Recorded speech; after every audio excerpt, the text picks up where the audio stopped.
Okay, everyone can hear me? Yes, we can. Great. Yes, we can.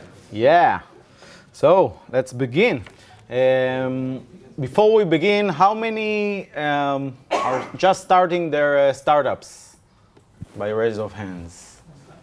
So, okay, not a lot. It's great to see a lot of entrepreneurs. So this is a token lean and few opening words. First of all, thanks for Google for their lovely campus. And thanks to Astrails. In a bit I will share a few words. Thanks also to David Katz and Boris Nadion for their talks today. About Talking Lean, about the group. It's I think the first time we're doing it in English, so sorry if I'm a little bit mekartea. So the goals of the group are raising motivation for entrepreneurs, reducing waste, reducing a lot of waste of time and resources, and really about sharing knowledge, sharing lessons and real stories, so we can learn from each other and not do the same mistakes. We're looking to do more meetups like this one every month. Currently, as you've seen, it's a difficult task. In order to do that, we're looking for sponsors and also speakers. If you want to share your story, you have a startup, no matter which stage you are, if you're working smartly and you have lessons to share, it can bring great value to other entrepreneurs that don't have a clue where to start from and such, and it can raise their motivation level. So and if you're a company that want to sponsor the video for this meetup or just the meetup group, you're welcome to contact me. I'm Shai Resnick, and this is my email. So, first of all, how many have been in Talking Lean meetup before? 3 people. Okay, great. Great, so a lot of newcomers. So, let's play a game. Everyone, please say to the guy or girl next to you and on your left your name and what your startup about. Okay, so who's my left? Shalom.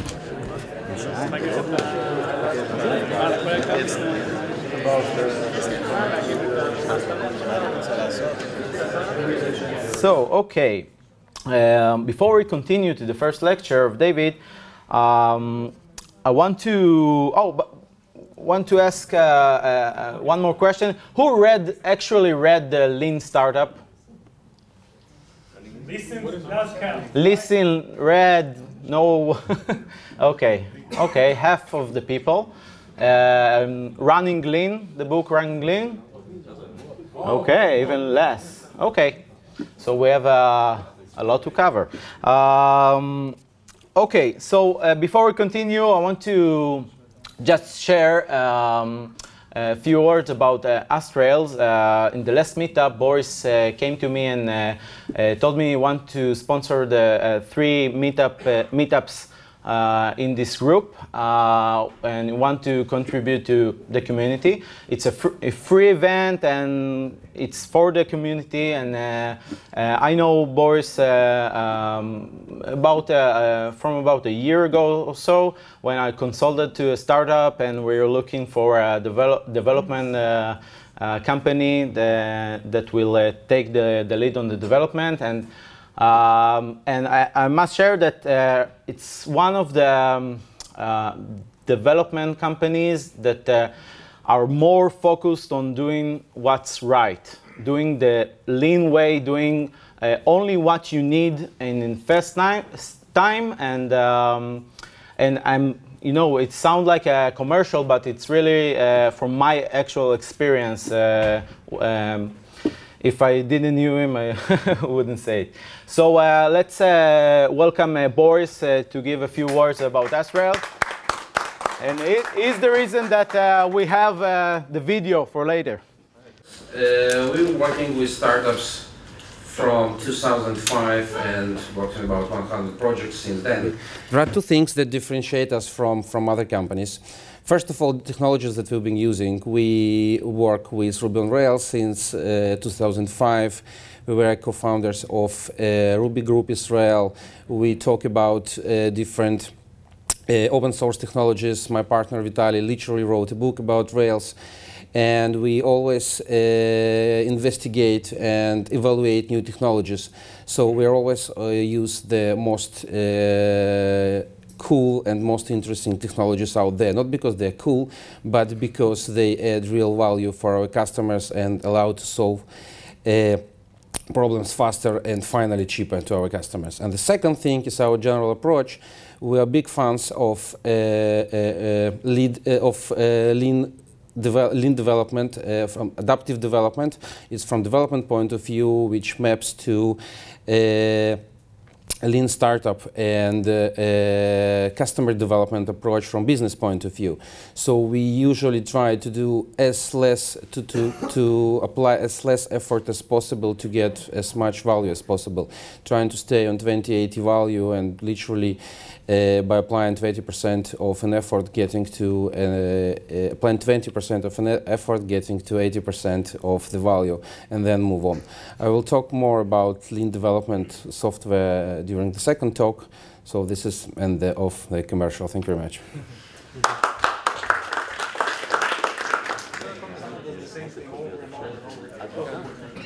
Hello everyone, I'm David. I'm here to talk to you about building minimum viable products, lean startups, experiments. There's lots of names to go around to talk about these things. I apologize ahead of time if the views that I present here are not entirely a good representation of the lean startup movement. What I'm telling you is sort of a mix between the lean startup movement, which has had a great influence on me, and my own kind of experience from the last 6 years. Nonetheless, I think it'll be pretty close to what the original authors intended, and hopefully, even if it isn't, it'll still be valuable to you. I think, you know, when you think about the lean movement or building MVPs, it all kind of starts from an understanding that startups are risky. And the fact that startups are risky are what I consider to be the foundational problem of startups. So if you don't have good answers to how to deal with risk, you're probably going to have very significantly reduced chances of making it. And I think that, you know, there have been industries which have managed to deal with risks, you know, industries like banking and insurance, and they've succeeded because they figured out that they're dealing with risky domains, and they've developed tools to address the risk in their domains. And I think something similar can be said about startups. In fact, I think something similar needs to be said about startups, and that because you're dealing with an inherently risky domain, you're going to have to develop tools to deal with that risk, or you'll have a very hard time. And in this talk, I want to just, you know, elaborate on that a little bit. Present some facts and some stories and a mix of everything, just kind of try to make you understand that. Just briefly about myself, it's not too interesting, but I'm a 3-time 6-year entrepreneur. I've been doing software and startups for the last 6 years.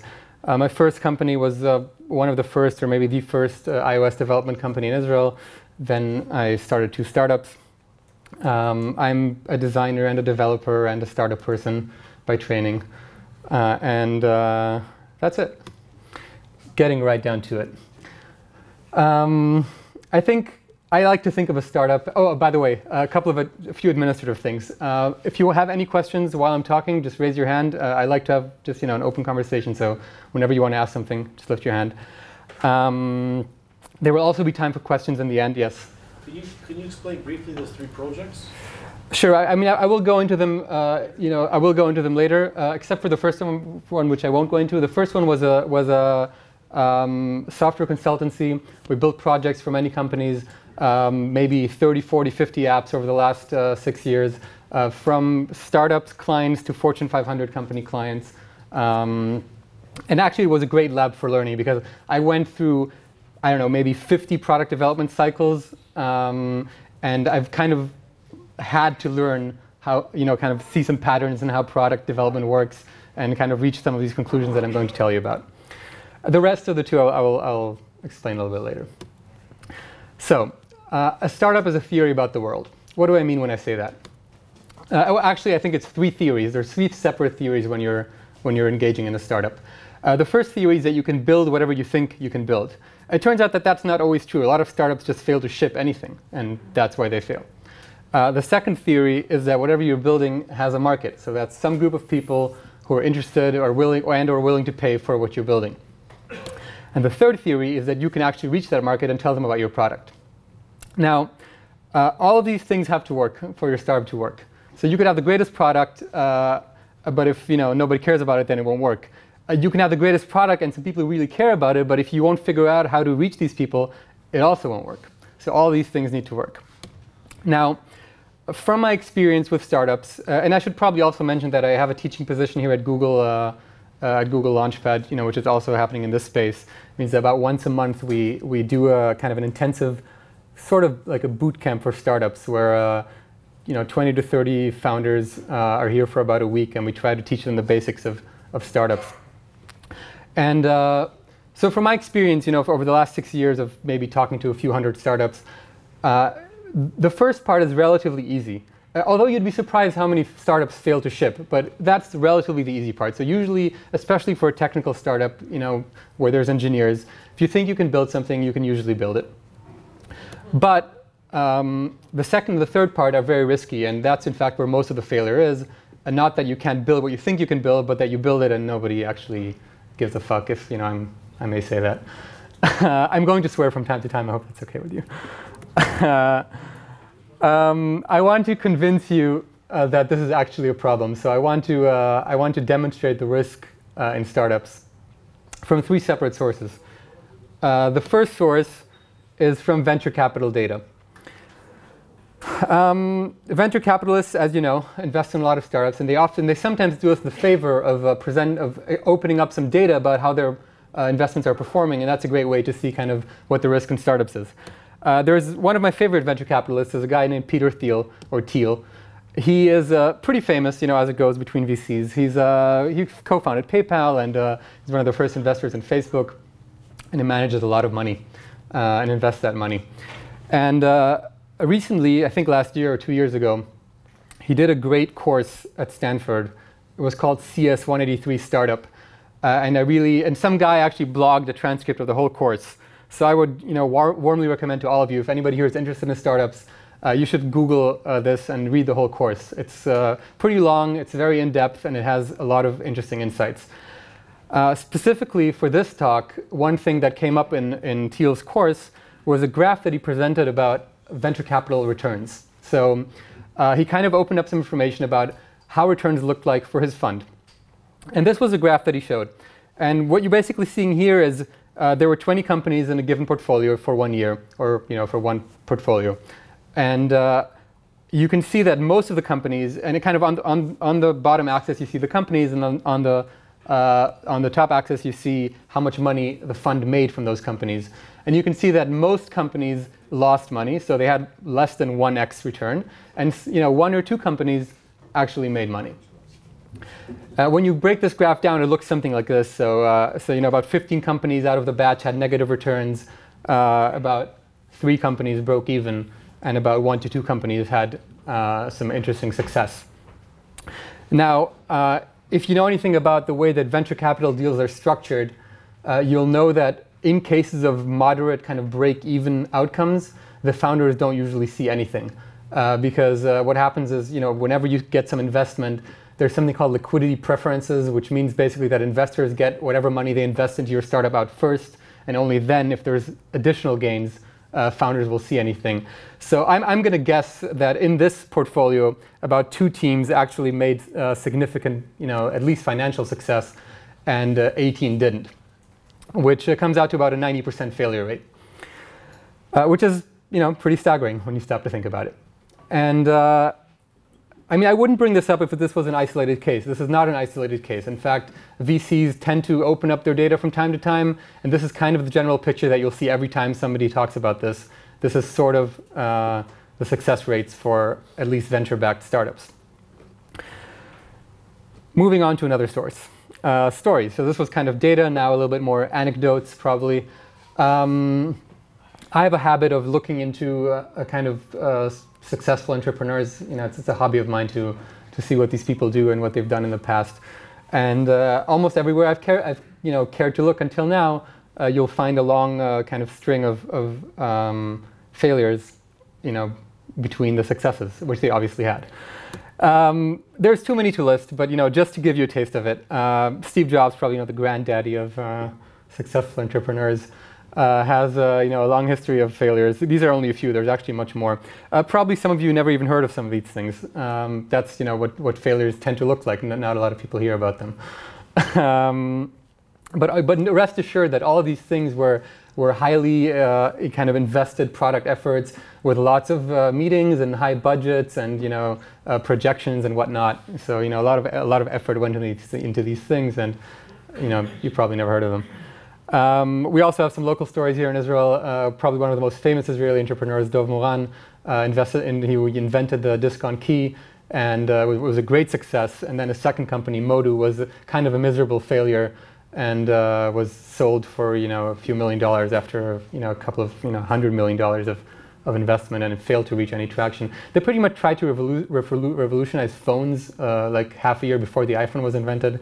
So what are you going to do? They kind of attacked the wrong problem at the wrong time. Anyway, so there's a lot of people like this, and it's the funny thing is that so even the most successful people are like this. And by the way, also going to Peter Thiel's portfolio, like what I'm telling you now are kind of the most successful investors investing in the most successful companies and the most successful entrepreneurs, and even they're full of kind of mistakes. So you can imagine what the situation looks like for people who are not as successful. Another thing that contributes, is that only high-profile failures are visible, or kind of another side of that argument is that you mostly hear about the successes, but in fact, most people who fail most of the time, you never hear about it, which also serves to kind of produce maybe the wrong impression for how easy it is to fail. So the third source that I want to tell you about is my experience, not because I think it's all that special, but just because I have access to it and I can actually tell you what it actually is, and I want to do that. So when I came to prepare this talk, I kind of asked myself, I've been an entrepreneur for 6 years. I'm relatively active in the community. I talk a lot at conferences. I have a few products which went on for some moderate success. And I asked myself, what does my record look like? Just as somebody who has access to a full spectrum of information, and I don't have to kind of go to the media and figure out what it looks like. So here's my record. And the thing is, on paper, it looks pretty good. I mean, if you kind of if you don't know the details of it, my record is pretty much 3 times moderate success. So that's 3 businesses which have achieved significant revenue, user bases, and traction, and 1 startup which just didn't work, which I'll talk about in a bit. But in practice, when you get down to it, not on paper, there's actually a lot of hidden failures in my record, which almost nobody knows about, because I mean, why would they? Nobody cares. And so these are 4 companies that I started, or 4 projects which I owned fully, and I put some serious time into, and they just failed. But that's not even the end of it. Besides these 4 projects, there was at least another 6 projects or so, which weren't completely my projects, but for which I had some lead management role. So maybe I was the CTO or the lead product, or something like that. So I certainly had a lot of influence on the success, you would think. And but that's not even the end of it either. There's like another 6 or 10 or whatever. They're too much to list, actually, products for which I maybe wasn't, the CTO, but I had kind of, maybe the CEO of the company was advising with me on the product, or I had some important, executive role for these products. And again, certainly a lot of influence on the product. That's really courageous. Thank you. It's okay, really. I mean, I don't think it's particularly courageous. It's just the way it is. But thank you. Now, all of these stories have interesting, these are all interesting projects. I wish I could talk about all of them. I can't because we don't have enough time. But, I mean, I'll just give you a few examples. MasterChef is an international TV franchise. You probably know it. I was pretty much in charge of their app strategy for a few years. We basically built out apps for, I don't know, a few different territories, the US, the UK, Australia. Huge project, hundreds of thousands of dollars invested. Failed to, kind of achieve any significant traction. And they closed it down after a while. This was one of my largest clients, News Corp, which you probably know. Aroma, Israeli coffee shop chain. This product didn't even ship, which happens surprisingly often, I have to tell you. For people who kind of set out to build something, it's amazing how often it happens that a product just does not ship. So just, don't even assume that whatever you're building will actually ship. This was a stealth project I built with Answers.com. They were acquired in the middle and the product was shut down. And so forth and so forth. What did you do in Haidu? Haidu, I did the app strategy again. It was the app strategy. I was part of the kind of product team. And Yeah, I know. Okay, cool. It was a great project. It suffered from one of the classic problems of startups. A lot of startups try to do this. If you're doing this, watch out. Startups try to take a problem domain, like for example, wine, and they try to take all the problems in the problem domain and to knit them into one platform. So everything that is a problem in this domain, how to sell it, how to talk about it, how to review it, how to ship it, all these problems. If you're doing a startup like that, watch out. It's very dangerous. It's very hard. Almost never works. And expensive, but it also just almost never works. So what am I actually telling you? Am I telling you that startups are just luck? Nope. If I was saying that, I probably wouldn't be here and you wouldn't be here. But what I am saying is that that the world, is a complicated place and that we're just not that smart about it. And that is, ladies and gentlemen, the absolute truth of it. We are all a lot less smart about the products that we're building than we think we are. We almost all have too much confidence about what we're building. We almost all overestimate the need for our products. We almost always overestimate the pain point of the thing that we're solving. And once you realize that, and if you kind of really let it sink in that startups are really risky, and I really mean really risky, then you kind of have to ask yourself what you can do to control for that risk. And you sort of have to realize that question is one of the most important questions you can answer when you're doing a startup. And if you don't have, like I started off saying, if you don't have good answers for this, you're going to probably hit some hard times. And again, I'm reminding you that there are other industries which are based on risk analysis and tools for risk management, insurance and banking, and probably others. So this is the question that I want to ask. What can you do to control for risk? Hopefully I've persuaded you that it's at least moderately interesting to answer that question. And there are a lot of, there's a bunch of different ways to do it. There's, and all these are kind of discussed often. If you read any blogs or kind of hang out in startup communities, then you'll get, a lot of these things get a lot of exposure. You can pick familiar markets, which is kind of the, scratch your own itch or solve your own problems approach to startups. You can work with talented people. You can diversify, do many things at the same time. And all these things are interesting methods. They all have a lot of merit. And they all warrant a talk, actually. Somebody should do a talk about each of these. They all deserve a talk. I'm not actually going to talk about any of them. I'm going to talk about a different method, running experiments, lean startup, which is also a way of reducing risk. But all of these things are ways to reduce risk. I happen to be here to talk about the last one. So I want to talk about how you run an experiment, which is kind of my way of thinking about lean products. What is an experiment? Most people, when they, at least from my experience, most people when they have an idea for a startup, they tend to kind of build something that's not the whole idea, but sort of covers most of the idea. And that's not an experiment. An experiment looks more like this. It does a very small part of the idea. And I think, if I had to bring it down to a sentence or two, I would probably say that if you're starting a business, you're assuming that your market exists. If you're starting an experiment, you're checking if your market exists. So, yes? What about running a survey? You can. I used to run surveys when I started businesses. You can run surveys. I mean, so there's a lot of things you can do to, a survey could be an experiment. Your experiment could be a survey. Surveys have a lot of downsides. People are often notoriously bad at assessing their own need for something, and you're often notoriously bad at deciding who you need to ask. But surveys can work in some cases. From my experience, they more often not work, but they certainly can work in some contexts. If your needs are very well defined and you're serving, for example, I'll give you an example. If you're serving professionals for a work tool, then you can expect that they have a pretty good understanding of their needs. And if you present a solution, kind of outline a solution, you can sometimes, not always, rely on them having good answers. Sometimes. But if you're asking somebody, for example, if they need the new Facebook, like the next Facebook, then surveys are usually going to be very bad at that. Moving on. So if you want to build an experiment, how do you do it? The question is kind of, what is the smallest thing that I can build that will validate my market? And it has to be small on everything. It has to be cheap and fast and executable with the least amount of people and the least amount of time.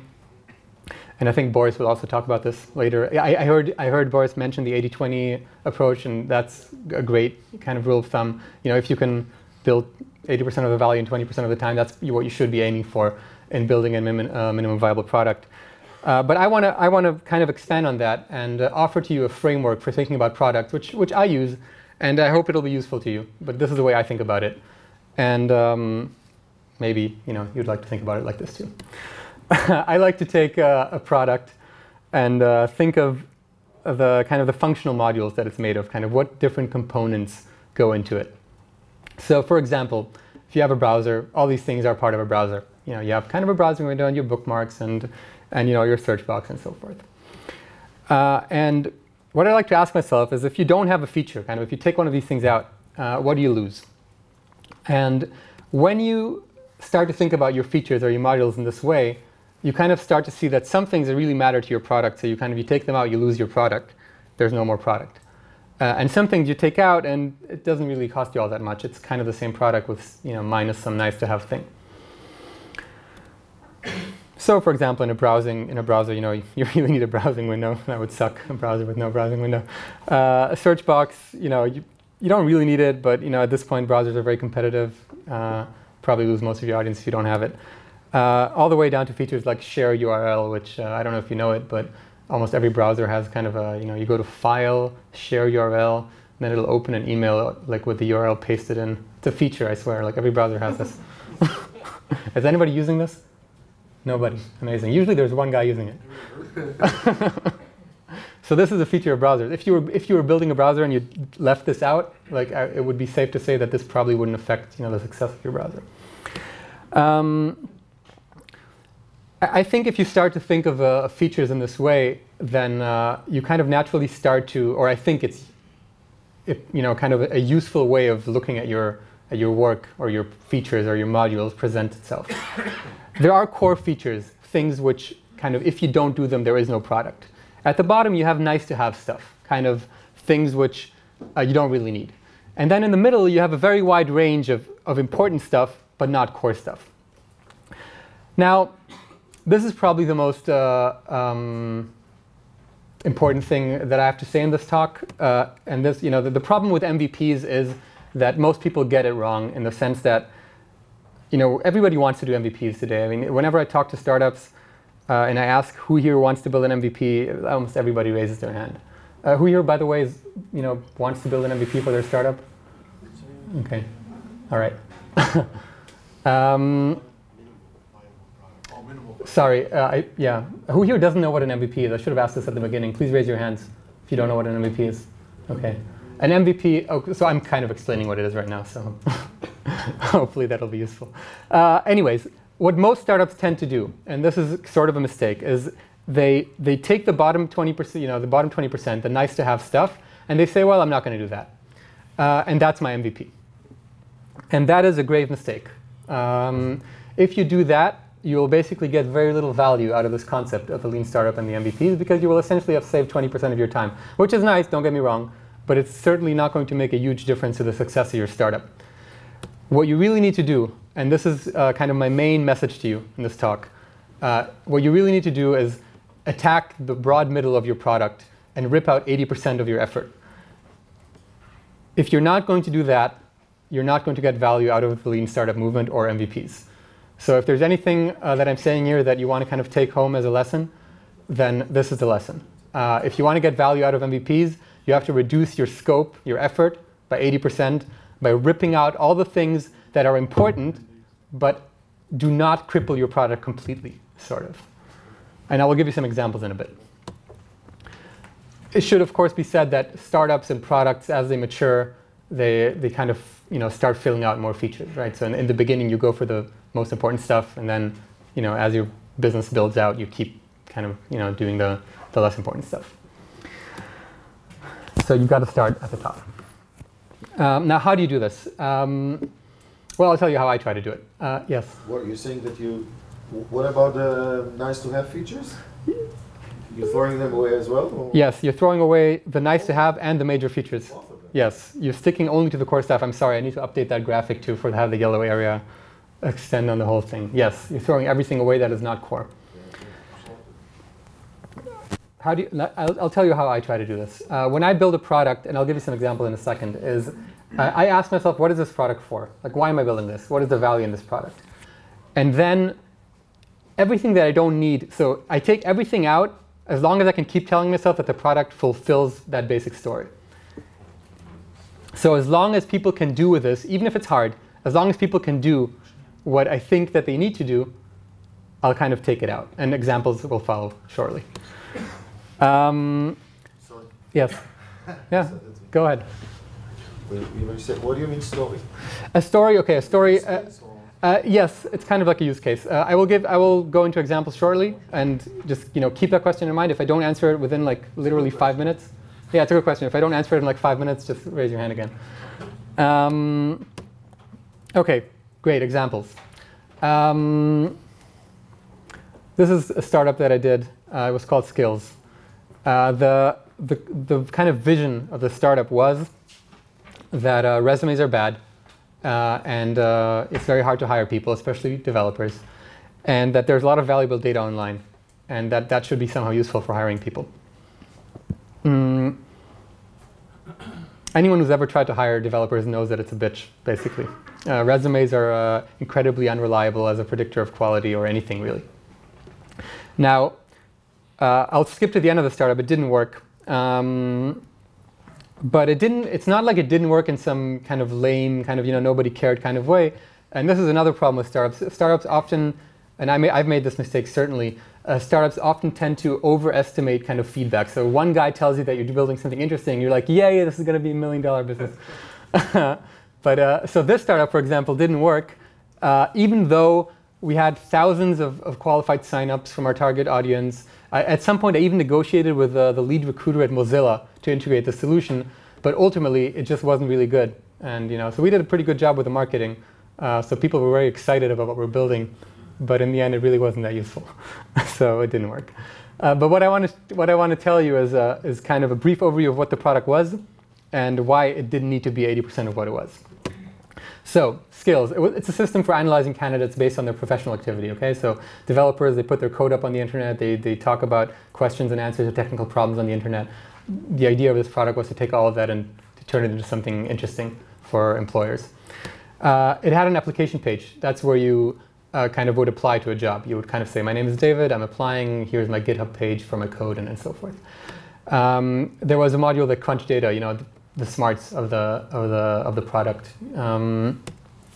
We looked at many different data sources, GitHub and Stack Overflow and Twitter and so forth. There was a dashboard where you could see all your candidates. There was a candidate brief, which was the actual brief of kind of where you got your information about the candidate. There was a page where you could see all the open positions for a company. This was pretty much the first version of the product. Like I said, it didn't work. And after we closed this, after about a year, and by the way, there's an interesting thing to be said about startups. Most startups close after a year. It's like if I don't know anything about what you're doing or what you're building or who you are, like the trajectory of most startups is 2 or 3 guys, or girls start a startup. After a year, they close. That's kind of the story for most startups. And this was no different. We closed after about a year. And I looked at I looked at what we did, and I asked myself, why did we do all this stuff? And here's the example. Like the core value proposition of this company was, developers have online professional activity. This should be interesting to business owners. And all the stuff that, so much stuff that we did was not necessary to support that story or that use case. For example, you don't need a dashboard. I could have sent you a report by email. A dashboard is more convenient, but an email report would have still fulfilled the basic story of, there's a developer, he has online professional activity, and here's something interesting about them. A dashboard sounds like a CRM for hiring. We weren't building a CRM for hiring. We were building a way to turn professional activity online into insight. Same goes for all open positions for a company. That had nothing to do with our value proposition. Many data sources. At some point, we figured out that if we couldn't get value out of GitHub, we probably couldn't get value out of three things combined either. But even the application page and the data crunching, the application page also, we could have just put a different process in place where we could have said, you have a candidate, why don't you email me your the CV of the candidate, I'll email you back a report. It's not as convenient, or maybe it's even more convenient. Actually, this turned out to be one of the failures of the startup, is that we forced the process on the employer. Instead of kind of helping them, we forced them to channel all their candidates through our system, which was completely unnecessary for the value that we're trying to provide. And instead of data crunching, we could have just done it manually. This may sound radical to you, but the truth is that if my partner Idan and I had taken a CV of a developer and written a report by hand, kind of going over their GitHub activity, their professional activity online, we could have produced a much better report than our algorithms could have. And this is often true, by the way. Humans are often better at tasks than algorithms. Sometimes you need algorithms because you have huge data sets. And of course, doing it by yourself is not scalable, so you can't serve a lot of customers doing it by yourself. But you would have we would have been able to fulfill the value of the product better, not worse, if we have not done this with algorithms. So this should have been the MVP. Email us a CV, we'll email you back a brief. And if we had done this, it would have, yeah. Well, it doesn't relate exactly to the features, but can you please relate to the funding issues? Have you raised any funds for those startups which failed? Or was it any constraint having funds or not having funds, etc.? Can you repeat the question? Yeah, okay, so the question is if we've raised any money for, if I understand correctly, if there was any money raised for all these startups. The answer is no. I have, it just happens to be that my previous businesses, were profitable and they allowed me to self-fund my efforts.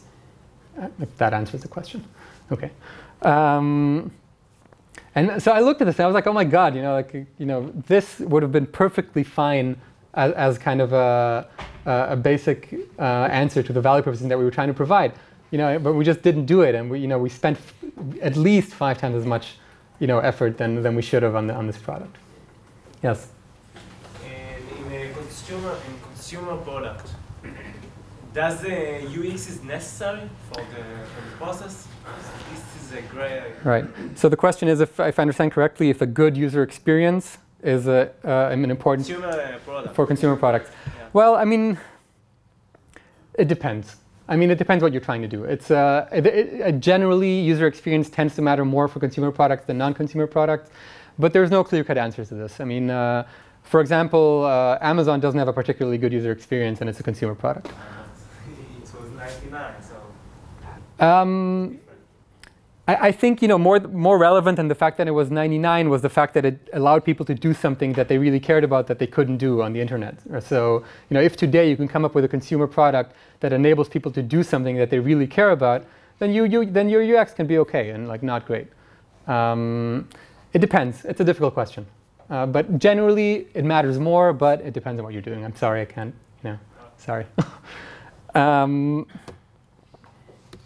Okay, so.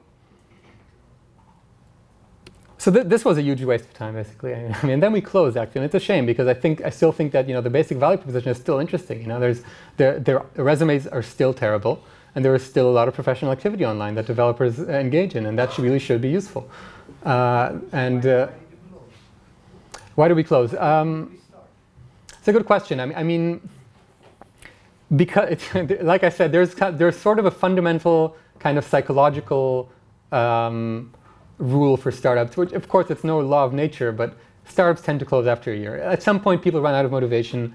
It doesn't have to be that way, but it often is. Just there's some basic facts about human psychology and the way people tend to approach projects, which leads to people becoming demotivated. If you try enough times and it doesn't work, at some point there's opportunity cost. You have other ideas which you think you can contribute to, faster and easier, and it's hard to change things along. So, I don't know. I still fully expect for somebody to pull this off at some point, but I started to feel like I'm not well equipped to do it.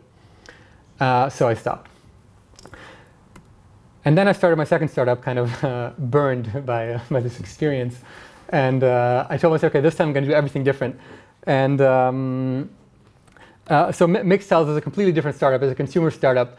And I really wish I had brought some physical samples. But I will show you a video, actually. I think I will show you a video of this. So the basic value proposition here is that there are billions of photos being taken on mobile phones every day, and yet none of them make their way to people's walls, which is kind of a classic use case for what you do with photography. People have been doing that forever, kind of. But can you repeat that, please? Excuse me? What's the basic? The value.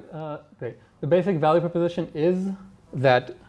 Walls? You mean not Facebook walls? Not Facebook walls. Oh. Real physical walls, and this is a major demo fail right now. I have a development version on my device, which is I'm just going to try to quickly grab the real version so that I can show you this video. But basically, people are taking photos on their phones all day long, and yet these photos don't leave the device. They don't become physical. And what we developed is a solution to that. And this is what it looks like when you. Oh, sorry, I'm on my. Okay, I'm going to ask any questions while I download this app. Wasn't there a big problem dealing with the resolution? Because you're taking with the camera phone. Well, the solution to that is basically to enforce a minimum resolution. You say, any photo that you have that is above X, you can order. Anything that you can't, you can't. Well, like a 5-megapixel camera, will only give you a picture that's going to be very small, resolution-wise. It will look so grainy. Well, actually, smartphones have great cameras today, and most photos that you take on your smartphone are perfectly well suited for hanging. Format?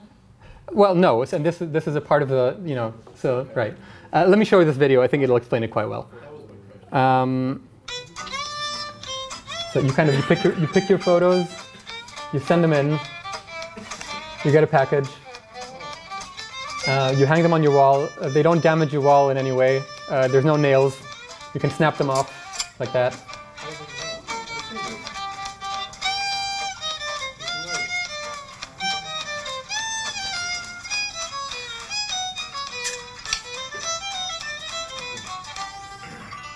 Okay.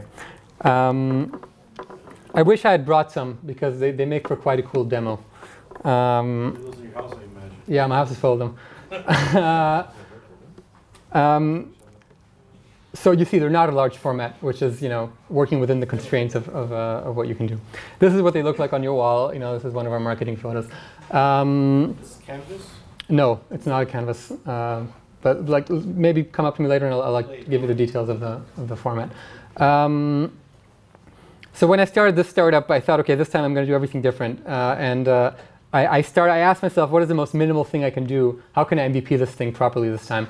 And I asked myself, okay, what is the basic value proposition of this product? And the answer was, you have some photos on your phone, you'd like to hang them on your wall. That's kind of the flow that I wanted to support. So what I ended up doing is I found a factory that would help me design it. I designed it and built it with a factory, and then I put up this website, which was probably I think this was the shittiest way for any e-commerce product to ever be sold. But it's pretty much a website where it says, you have some photos on your phone, why don't you email them to us, and we'll send you a PayPal invoice or something, and we'll take it from there, kind of. And we put this website up. Oh, and I put them up in my apartment, which was also basically, anybody who walked in was free to ask about them. And that's it. That's what we did. So this is obviously a terrible way to sell anything. There's no forms. There's no. You have to email the photos. You can't pay. There's no. And actually, at the time, the iPhone couldn't send more than 5 image attachments in one email. So you actually had to send 2 emails. And I couldn't check the resolutions. I mean, as you can imagine, this thing is plagued with problems. But it still worked, you know. I mean, like people wanted to have these photos on their walls, and they liked the format. And by the way, this doesn't even explain some of the really important value propositions here. For example, the fact that you can kind of stick them on and off is really critical to the product. But even that wasn't properly communicated on this website. So it's sold. That's the end of it. Like, yeah. How many people contacted you?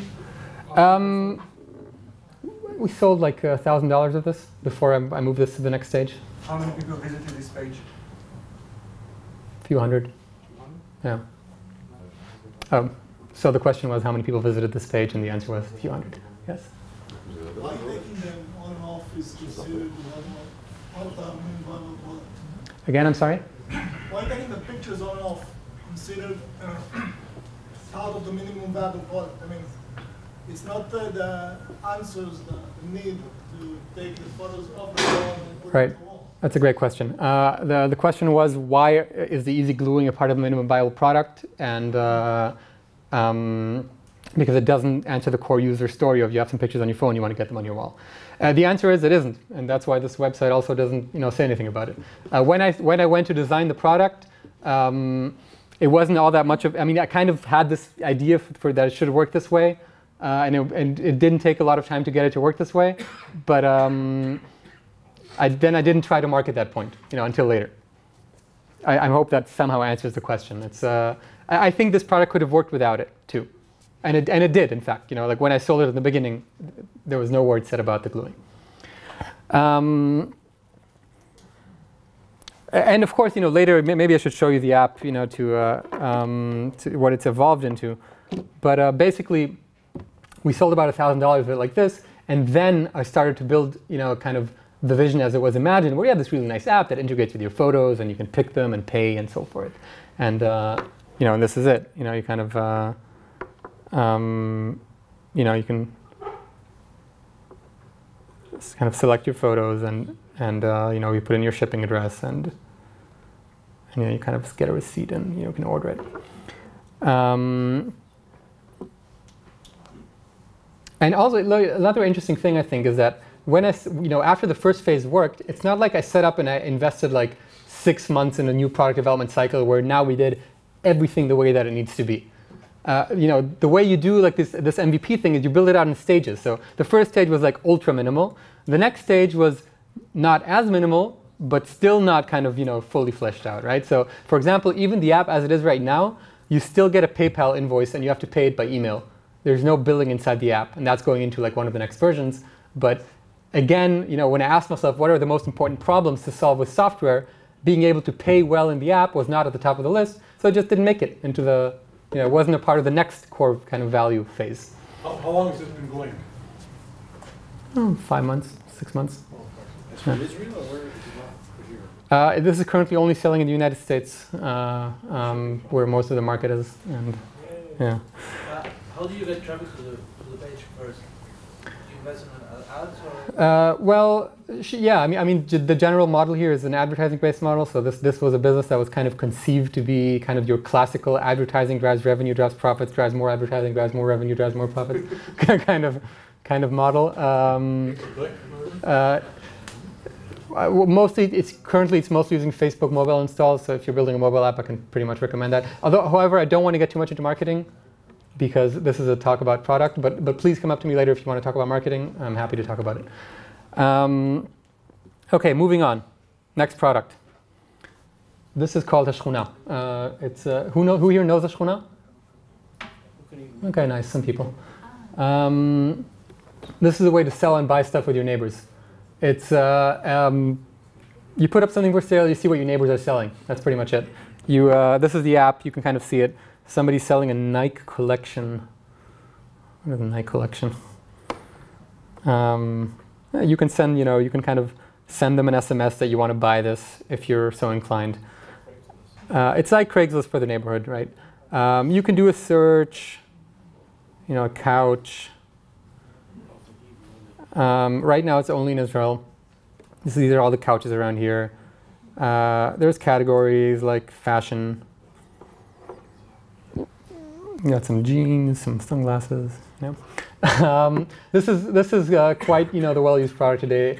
About 1 million times a month, somebody's clicking an ad to see details. So kind of there's 1 million items viewed a month now.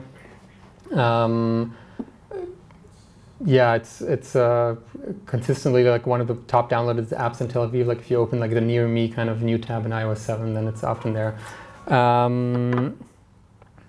It has a lot of features. It really does a lot of things today. You can get price notifications for like when the price drops, and you can save something, and you can search all kinds of sophisticated things. And we now even have a category of stuff that's 50 shekels or less, which is pretty cool because a lot of people use this to sell cheap stuff. It kind of enables the sort of behavior that you usually don't do with Craigslist or listing sites.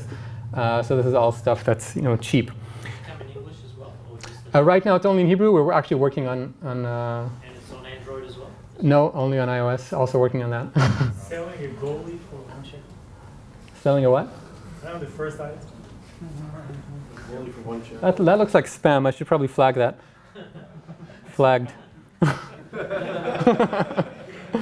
By the way, flagging like community and spam was a big problem in the beginning, but eventually we figured out how to deal with it. Oh wait, I actually forgot. I'm getting to that right now. I actually forgot. I was kind of getting ahead of myself a little bit. One of the most important things that I wanted to tell you, and again, this is one of the most kind of takeaway lessons from my talk. One of the most, at least what I consider to be important, is that when you're building an MVP. With a Mixtel's shitty website, that really was pretty shitty, I have to say, is that undershooting your MVP is a lot better than overshooting. And this is an important lesson because a lot of you will be worried that if you build something that's not fully featured, maybe it won't be good enough. What will people say? That's kind of the common kind of concerns that you hear when you talk about these kind of things. And there's two answers to that. The first is that nobody's going to feature your startup in the New York Times like the day you launch. And the second is that the worst that can happen is that it won't be that good, and then you do something better. Like literally the next day you can even, put something better up. And whereas if you do more than you need to do, you've just wasted a lot of time.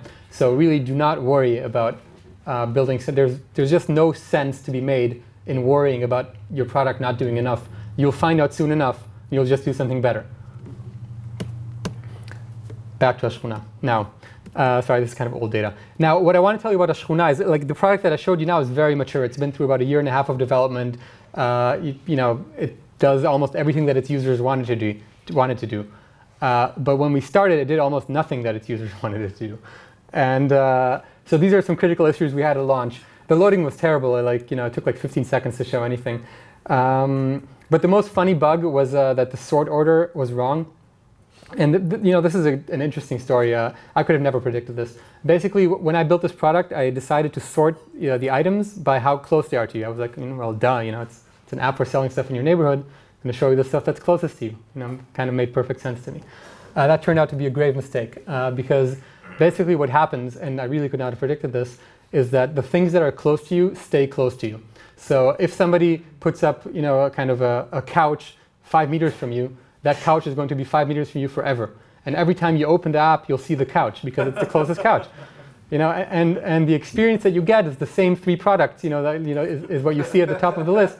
And it doesn't matter how much stuff is sold in the app. People could be selling thousands of things, and every time you open it, you'll see the same thing. So that was terrible. Basically, the whole product was useless because of it. But I really could not have predicted it. The solution, by the way, was to show the newest things within like a neighborhood radius. So you kind of, only things, within a few kilometers, and then sort by date. All this stuff was not in the first version. You couldn't edit your items, you couldn't search, didn't support iOS 5, which was a lot of the market at the time. You couldn't access your photo album, you couldn't filter by anything, you couldn't save, you couldn't email people, you couldn't like describe your products with more than a few characters, you couldn't see other areas, there were no categories. Yeah. How did you realize the problem of the sorter? I used the product. Oh. I hope. Sorry, the question was how do I see the problem of the product? Yeah, you'll have to use your product. If you don't use your product, you're not going to find your issues. You didn't go up in the app and ask for comments from people? Sure, I did. In fact, in the About screen, there was a link with my phone number, and you could send me an SMS. But this is actually the sort of problem that users wouldn't be able to report. Like no user is going to tell you, listen, dude, your sorting algorithm is broken. You know, you're sorting it this way, but you should be sorting it another way. It's just not going to happen. And this is also the kind of bug that nobody will even understand something is wrong. They'll just open it, think there's no new content, close it. You know, it's there's nothing. You know, you're not going to get any interesting feedback here. So you know, if you want to get feedback, you kind of need to approach kind of all methods. So you have to use your product, you have to talk to your users, and you have to use analytics for stuff that can be quantified. If you do all of that together, you have some chance of learning something about your product, but still most things you won't learn. Yeah. So the question was, how long was the first version how long did it take to build the first version? Not long, 2 months maybe, 1.5 months. You couldn't do anything with this. Basically, all it was a feed of stuff that was for sale around you, and you could put something up for sale. Core functions, kind of major functions of listing sites, like being able to edit your listing, you couldn't do. Basically, you want to edit your listing, delete it and put up a new one. And the reason why I could, kind of going back to the framework of thinking about products, the core value proposition of this app is to be able to trade stuff with your neighbors. Can you trade stuff with your neighbors without being able to edit your item? Of course you can. You could put up something for sale and your neighbors can see it. Yeah. Is there any revenue for this, or it's just a social? Right now it's a social thing. There's no revenue. I wouldn't recommend this, to a first-time founder. By the way, stick to stuff which has revenue fast. But yeah, this has no revenue right now. So going back to the point was that an app without categories and without item editing, you can still trade stuff with your neighbors, right? People needed to care about trading stuff with their neighbors. If they had cared with trading stuff with their neighbors, the fact that you couldn't edit an item wouldn't have been a deal breaker. If they didn't care about trading stuff with their neighbors, the fact that you could edit an item also wouldn't matter. So basically, editing an item didn't matter, and the same is true for this whole list. Yeah. This is the other case of no funding. Again, no funding.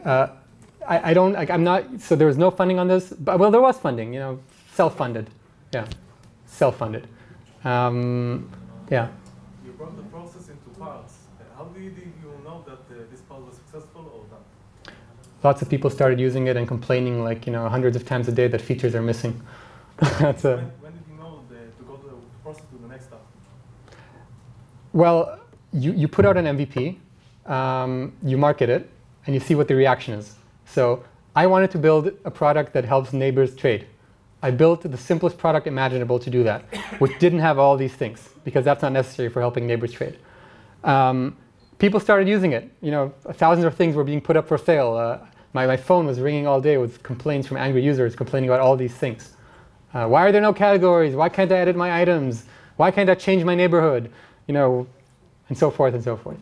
And I thought, great, you're complaining, that's fine. If your users are complaining, it means they really like the app, they really care about it, and these things are annoying them and they want you to fix them. I didn't take it, I basically told them with due time it'll be fixed, and with due time it was fixed. Yeah? And did you measure the analytics or stuff? What did you use to measure it? Sure, we measured a lot of stuff. Trying to think what would be most useful. Of course you want to measure, you can measure basic stuff like how many items are being put up for sale, how many calls are being made through the app, kind of how many contacts are being created between sellers and buyers. We measured something called content availability, which was this graph, which I skipped over. If you're building a social network or anything that's user-generated, one of your toughest challenges is going to be to create a critical mass of content. So the first people who come in will have nothing there, and then they'll leave because it's useless. And you want there to be enough stuff. So one of the things that we tracked is how much content is available. So this was roughly a measure of out of every time you open the app, is there more than 10 things for sale that you can see? If yes, it's considered that content was available. If not, I'll consider it to be content not available. And when it launched in September in Tel Aviv, there was about 30% content availability. That means that 70% of the people saw nothing. And then with the months it got better. But by the way, if you're thinking about measuring stuff, you have to know that measuring is a dangerous game. It's kind of a double-edged sword. It's there's a saying in business, be careful what you measure because you end up optimizing it. And it's very easy to optimize the wrong things in a startup. So for example, one of the most common mistakes that startups make is to optimize registration and sign-up conversions too early. So somebody, you put up a product and only 50% of the people register, and you're like, whoa, that's too little. More people should register. Then you invest 2 months in like improving your, your communication around your product and the ease of use of the form before you know that the product is actually useful. And then you get, 30% more people in, but they all just leave anyways because your product isn't useful. So that happens a lot. So be careful what you measure. If you like, a good rule of thumb for what to measure is retention and growth. So if people keep using your product, you're probably doing okay. If they don't keep using your product, you're probably doing not that great, no matter what your other metrics tell you. Yeah. איך הגבתם על חיפוי שיצא של יד 2, ואם זה איך זה פגע במוטיבציה שלכם? Okay. ניסיתם לפתח? The question is how we dealt with the fact that Yadstein cloned our product, which they actually did. Maybe I should show you just, for reference. So about a few months in after this was released, it had a lot of traction. Lots of people were talking about this on Facebook. There were, I think at this point, tens of thousands of things for sale, maybe even more.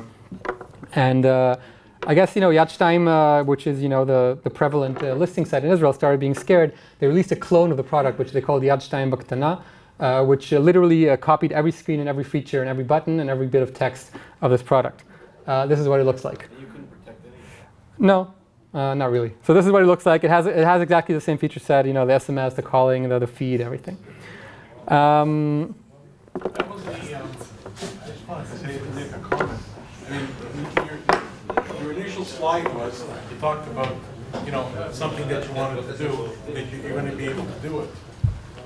But that's exactly the problem that you run into, where if you're going to go out and do something that has that's not complicated enough to cause a lot of people not to be able to understand the technology behind it and how to replicate it, then once you've gone out and done it and it's successful, it's a slam dunk for someone else to just copy. So the question, the comment is basically that if you're doing something which has a little kind of barrier to entry that's too easy to copy, then it'll be easy for competitors to copy. It's a valid concern. I don't think it has much to do with MVPs. We could have added 1 million item editing and categories and whatever, and it wouldn't have protected the app from copying because the core value was still the selling with your neighbors, and a competitor could have MVP'd us. Like these things did not really matter. The answer is, there's a lot of ways that you're always going to have competition. In fact, this product has all kinds of barriers to entry, like content mass. Particularly, a competitor can copy you, but there's always competitors, and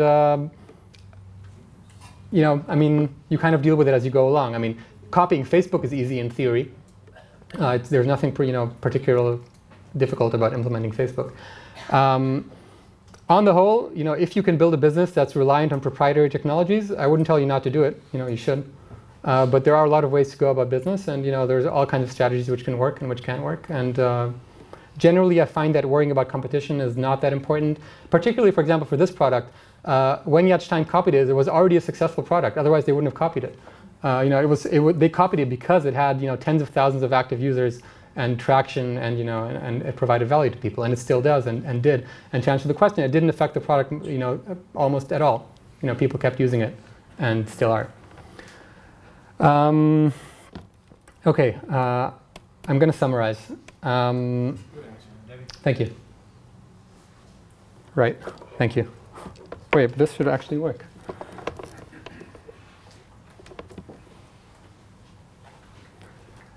To summarize.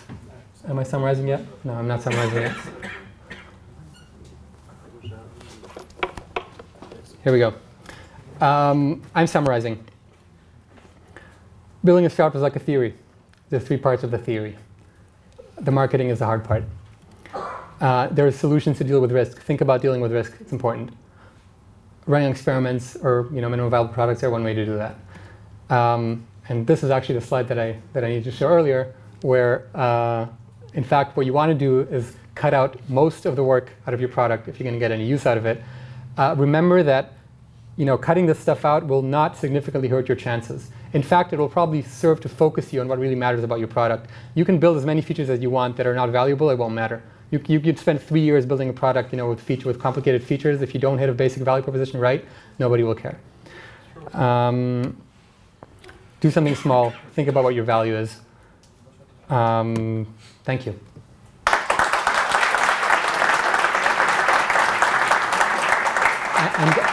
I'm going to briefly allow for some questions. Oh, actually, by the way, I tend to write like blog posts about, advice for startups and stuff. If you're interested, you can sign up over here. Give me your email, and I'll send you an article once every month or so. Also, this is my website, by the way, davidkatz.me. If you want any help with your startup, if you want to follow me on Twitter, whatever you want to do, that's where you do it. I'm happy to help you.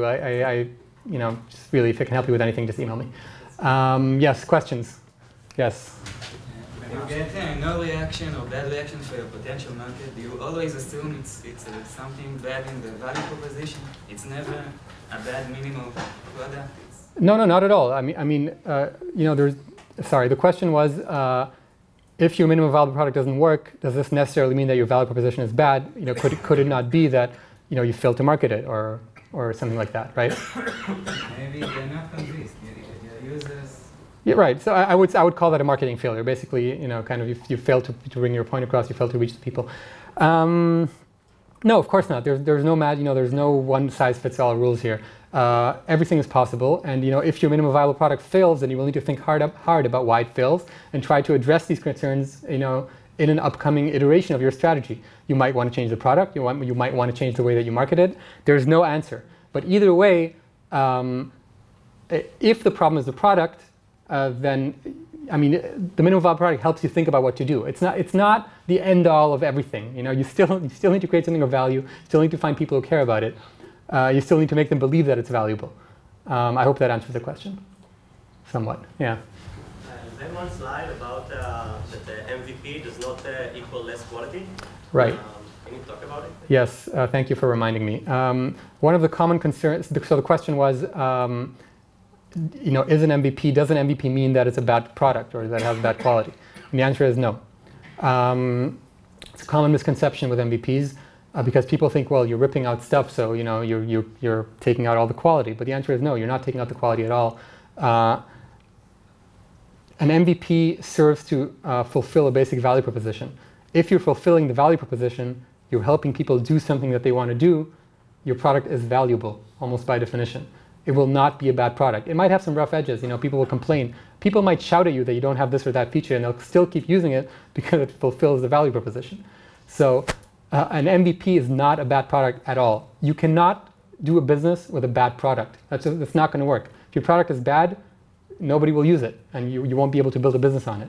Anything that works is by definition a good product. I hope that answers the question. Yes?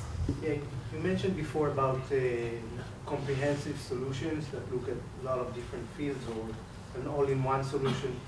These sorts of stuff, and you said these startups have less chances of succeeding because they're very ambitious.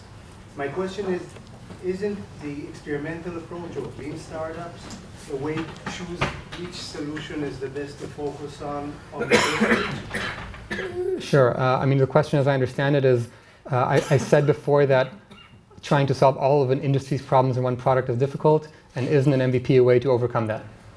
Well, to pick what your solution, if you have 2 or 3 things right. you intend to do, and you don't know which is right. more important. Okay, if you're trying to pick one thing to do, then you're not trying to solve all the problems. If you are trying to solve all the problems, better do it with an MVP than not with an MVP. But it's still going to be hard. The problem is that it's very hard to break down an industry into there's discrete problems that people have, and each of these problems will require different solutions. And if you're trying to solve an industry's problems, you're essentially going to be building 10 products. You might think, in some philosophical way that you're not, because you're tying it all together in some way. But in the end, you have 10 different problems, and you're going to have 10 solutions if you're going to bring an industry in one place, because different people, different problems. How much time do I still have? Couple more questions. Okay. Yes. Do you think that building an MVP can ruin reputation of if you had some bad experience at the beginning with your MVP, so they won't come back, even if your product is much better and this? Yeah. Okay. Good question. The question is if is there a concern that an MVP that doesn't fulfill a value proposition will kind of harm your reputation or kind of leave a bad impression on your users? The answer is maybe, but it doesn't matter. Usually no. Most people, are not walking around all day like, working up grudges against products that don't fulfill their needs. It's basically if you didn't fulfill some need, they'll just forget about it, and then, maybe they'll try it again at some point. And if not, then that's fine, because, like I said before, when you put your MVP out into the wild, you are not going to be on the front page of the New York Times. Not even close to it. Nobody's going to hear about it unless the people that you kind of flag down and force them to hear about it. So, if 50 people or 100 people get a bad, experience with your product, then that's fine. Nothing comes for free. It's true. You may leave, a little bit of a bad impression, but so what? It's worth it, and it's really not that bad. Yeah. I have to say something about this question. In 2006, I Googled Facebook, entered to Facebook, signed in, and thought to myself, oh my God, that website sucks. I log out, delete my account, and 1 year later, I'm addicted to this website, to Facebook, and I think maybe there is more people in this room that feel that way about Facebook in 2006. And today you are addicted to this website. So MVP is, if you're not ashamed about it, you should do it better. I agree that MVP has a lot of way of doing it, but Facebook is rather a bad example because it was so famous and in the beginning it wasn't as good. Okay, I'm just going to cut this discussion short. You should get a room later. Yes. The question about such companies, or even, that as you say, you are trying something. It's not a cookie cutter, but it's something that actually, if it works, it works. If it's not working, it's not working. You're not actually building a company. So maybe it's good for, for an application that you may get up within 1 or 2 months without any extra lots of effort for marketing, to see the market, and even to go, leg'a'gea for 1 or 2 years and then come up. There are more than 1 or 2 or 10 or 100 companies that had this long time. Maybe they failed, maybe not. So what you actually say that, okay, every company can start with an MVP, but you may fail, or you think that you fail, but you maybe fail too fast, or you think that you fail too fast, and go to the other project very quick. Right. So the question is, actually that was a pretty complicated question. I'm just going to answer it. Yeah, it's a comment. I'm just going to answer it. So, look, no methodology will protect you from making business mistakes, outright. Of course you can fail too fast. You can build an MVP, not succeed, and wrongly conclude that there's no product. Sure, that can happen regardless, whatever method you use, that can happen. An MVP will help you learn better. It'll help you in the learning process. You have to view an MVP as a part of a development process, not as a one kind of shot, kind of try to found a business. If you view an MVP as I'm going to do this one thing, and if it works, it works, and if it doesn't work, it doesn't work, you're doing it wrong. That's not the way to do it.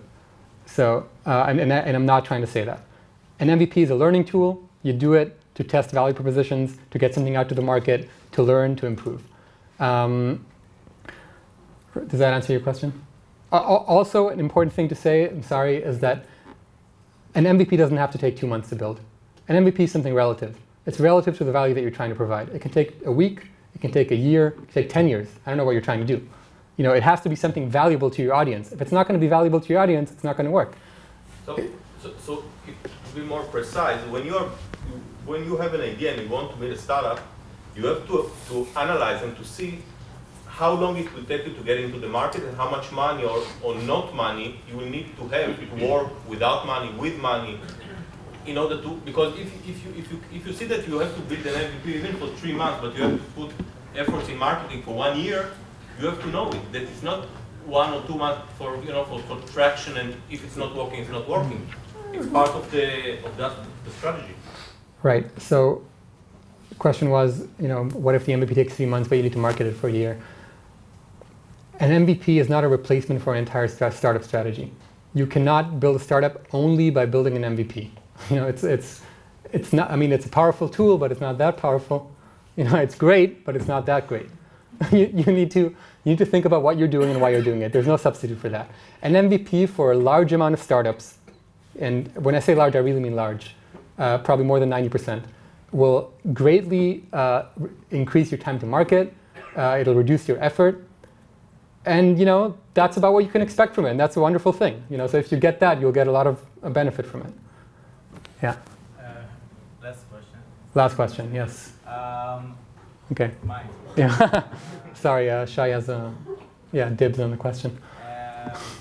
Just to test the theory. I have a theory that we build stuff and we're waiting or get wrapped up in building the features and trying to figure out all because we're afraid of getting out there and because of the uncertainty and we're afraid to fail.